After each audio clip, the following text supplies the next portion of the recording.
The defeat of the British at Yorktown brought the nation not only a great victory, but even more challenges. As our young nation grew, Lewis and Clark's expedition into the Louisiana Purchase in 1803 and war with Mexico in 1847.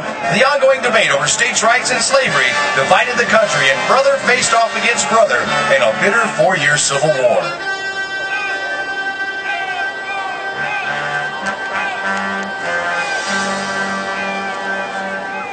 Peace came on a spring day at Appomattox, Virginia, when the two armies met to end the fighting and begin binding up the nation's wounds. This new birth of freedom would usher in the industrial age and spur on the western settlement.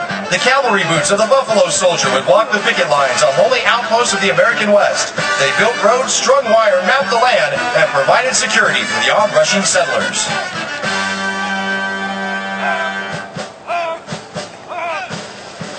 As the new century began, Army boots had left our shores. We went to France to fight in the war to end all wars. The world now knew that America and our Army would go to the aid of others in the cause of freedom. Unfortunately, it was not the war to end all wars, as economic depression spread around the world. And then, on December 7th, 1941, Japan attacked Pearl Harbor.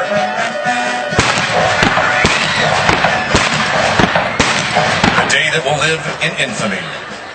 The full resources of this nation responded, and the boots of 16 million men and women went on the ground around the world. This call to duty would bring an end to the largest war in the history of the world. America was also maturing socially. Women became active duty components of the services. African-American fighter pilots known as the Tuskegee Airmen and the 442nd Regimental Combat Team, comprised of Japanese Americans, added many valorous pages to our military history.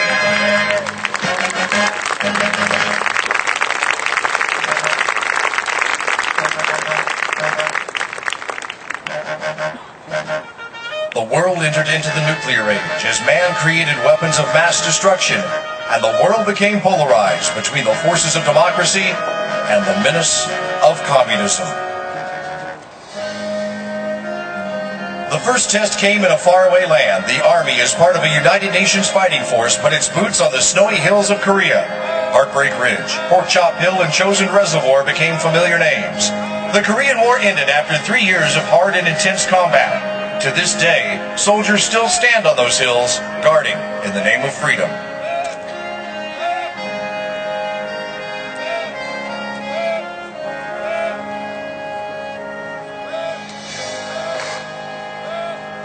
In Vietnam, another call came. The Army went into those steaming jungles in the name of freedom. The soldiers who served in Vietnam did so with distinction and honor. Because of their sacrifice and experience, many lessons learned are still used today as they set the groundwork for today's Army. The end of the draft marked a significant period of change in our Army. We shifted from a conscripted force to an all-volunteer force. Our NCOs vowed no one is more professional than I. This volunteer Army answered our nation's calls again in Grenada and Panama, rescuing thousands from the fist of brutality. The fall of the Berlin Wall marked our victory in the Cold War. New threats emerged in both the Middle East and Europe. In Desert Storm, our Army needed only 100 hours to liberate Kuwait from the occupying Iraqi forces of Saddam Hussein. In Europe, the Army intervened to protect innocents caught in the violence following the fracture of Yugoslavia in Bosnia and Kosovo. On September 11, 2001, war came to America as Al-Qaeda terrorists attacked the World Trade Center and the Pentagon. Along with first responders, your Army reacted quickly to help save lives. Following these cowardly attacks, your Army took the fight to the enemy, defeating the oppressive Taliban in Afghanistan and toppling a dictator in Iraq in a devastating attack on Baghdad. Even now, our Army continues to pursue and defeat these threats during our time of persistent conflict in Southwest Asia, the Pacific Theater, and the Horn of Africa. Our Army remains at the point of the spear, keeping America and our freedom safe for this generation and beyond. The call to duty has come once again.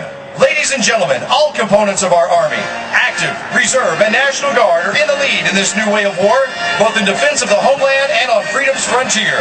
And with your support, we will protect this nation and keep for you life, liberty, and the pursuit of happiness.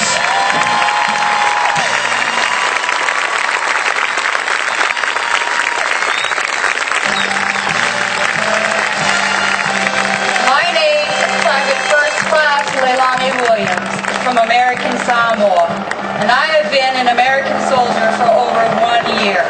For 233 years, the one constant has always been our values: loyalty, duty, respect, selfless service, honor, integrity, and personal courage. My name is Sergeant Jordan Ramsey from Mount Vernon, Texas. I have been an American soldier for over 4 years, including a 12-month tour to Iraq. I am a warrior and a member of a joint service team. I serve the people of the United States and live the soldier's creed. I will always place the mission first. I will never accept defeat. I will never quit. I will never leave a fallen comrade. These soldiers reflect the warrior ethos: tough, disciplined, talented, and proud of our heritage.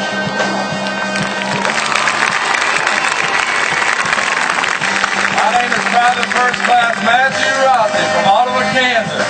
I have been an American soldier for over 1 year. I am a professional, dedicated, and ready to do my duty. I do not do this because I have to.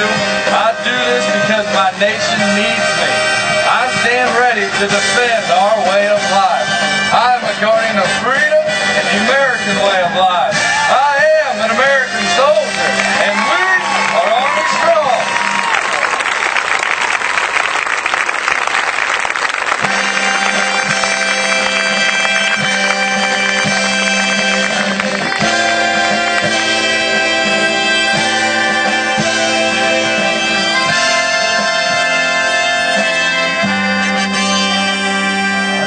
Trying to be a father, raise a daughter and a son, be a lover to their mother, everything to everyone, up and at 'em bright and early. I'm all business in my suit.